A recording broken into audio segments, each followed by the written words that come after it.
안녕하세요. 몸도 튼튼, 마음도 튼튼, 튼튼픽입니다.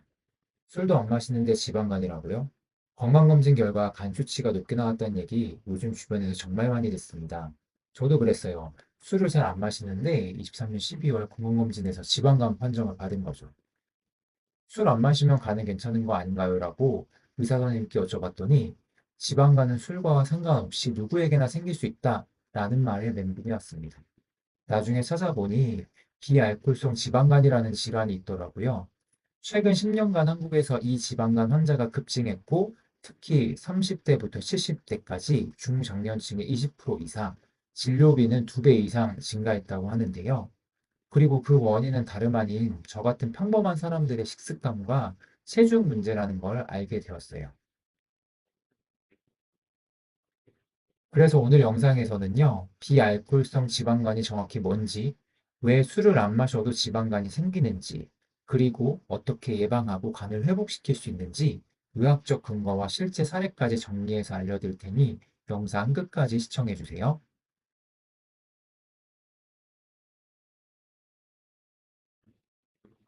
지방간이란 일반적으로 간 무게의 5% 이상으로 지방이 쌓이면 지방간으로 진단하는데요.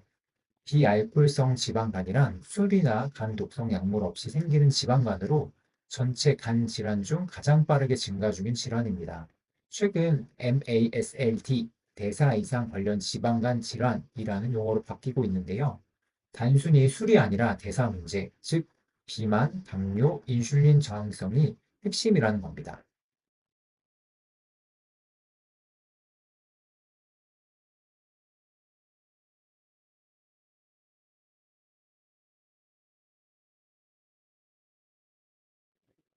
2023년 한국 비알코올성 지방간 환자 수는 약 200만 명으로 10년 전보다 2배 증가된 숫자입니다. 특히 40에서부터 69세에서 유병률이 20에서 28% 이상이 되고 여성은 60대부터 70대까지 남성보다 유병률이 높아지게 되는데요. 이는 간, 경변, 간암, 심장질환, 뇌졸중으로 진행될 수 있고 특히 50대 이상에서는 당뇨, 고혈압, 고지혈증의 동반율이 40%가 넘을 정도로 저희가 간과해서는 안 되는 질병입니다. 그럼 결국 이게 왜 생기나 봤더니 과잉 탄수화물과 과당 섭취가 간에 직접 지방을 축적하고 폭식, 야식, 고열량 식사가 인슐린 저항성을 유발하게 되는데 간은 지방을 저장하는 장기가 아니기 때문에 점점 염증과 손상으로 진행되게 됩니다. 이렇게 계속 간에 염증과 손상이 진행되어 비알코올성 지방 간염이 되면 간 기능이 저하되어 간경화 초기 단계에 진입하게 되고 이후 간 조직이 굳어 간 경변증이 되게 되고 결국 간암의 위험이 높아지게 됩니다. 이뿐 아니라 심장질환, 뇌졸중 등 대사증후군과 직접 연결이 되게 됩니다. 이러한 지방간은 특히 누구에게 위험할까요? 30대부터 60대 중년 남성과 50대부터 70대 여성, 특히 복부 비만, 당뇨, 고혈압, 고지혈증을 가지고 계신 분들, 그뿐 아니라 간식과 과일 주스, 밀가루 음식을 좋아하는 사람, 앉아서 오래 일하는 사무직인데 운동까지 부족한 분들에게 굉장히 위험합니다.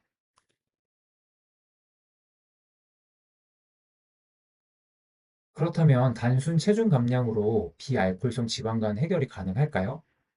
그렇게는 해결되지 않습니다. 핵심은 체중이 아니라 결국 인슐린 저항성, 혈당 스파이크, 과당 섭취를 줄이는 겁니다. 대한간헐회 가이드라인에 따르면 지방간 치료는 단순 감량이 아니라 대사 원인을 해결하는 것이 핵심이라고 하는데요. 또한 뉴 잉글랜드 의학 저널의 연구 결과에 따르면 과일 주스 하루에 500ml씩 마신 사람은 6주 후 간 내 지방량이 2배 이상 증가되었다는 거예요. 결국 과당이 대사 이상의 주요 원인이기 때문에 마른 체형에서도 충분히 지방간이 발생된다는 겁니다. 그렇기 때문에 앞서 말씀드렸듯이 과당은 간에서 직접 대사 영향을 주어 과잉 시 간 지방이 축적되고 혈당 스파이크는 인슐린 과다 분비를 일으켜서 지방 저장 기능을 가동시키게 되는데요. 간은 지방 저장소가 아니기 때문에 지방이 쌓이면 염증, 섬유와 강경변으로까지 이어지게 되는 겁니다.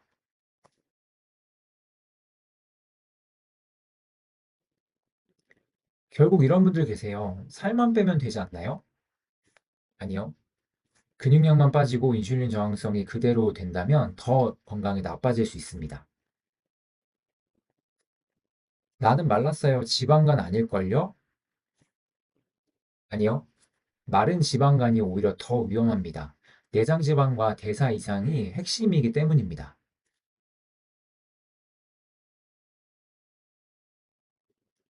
결국 지방간을 예방하고 대처하는 방법은 5가지인데요. 첫 번째, 정제 탄수화물 과다함을 제한하는 것입니다. 특히 흰 쌀밥, 밀가루, 주스, 시럽, 간식은 아웃. 두 번째, 공복 시간을 확보하는 것입니다. 간이 지방을 분해할 시간을 줘야 하기 때문인데요. 간헐적 공복 12시간에서 14시간을 확보하여 간을 쉬게 만들어줍니다. 세 번째, 주 3회 이상 유산소와 근력 운동을 병행하는 것입니다. 네 번째, 단백질 채소 중심의 식단으로 섭취하는 것입니다. 특히 식사할 때 채소를 먼저 먹어주면 혈당 스파이크도 막을 수 있기 때문에 매우 좋습니다. 5번째, 간 건강에 도움이 되는 식품, 예를 들어 두부, 등푸른 생선, 브로콜리, 비타민 E, 오메가3를 섭취해 주시는 겁니다.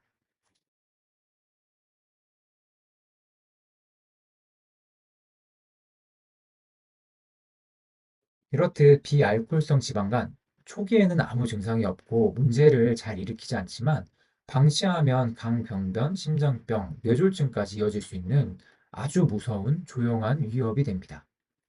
정기적인 검진도 중요하지만 오늘 말씀드린 식단과 생활 습관만으로도 간은 회복될 수 있습니다. 오늘도 좋아요와 구독 꼭 눌러주시고요. 다음 영상에서도 우리의 몸과 마음이 튼튼해지는 정보로 찾아뵙겠습니다. 감사합니다.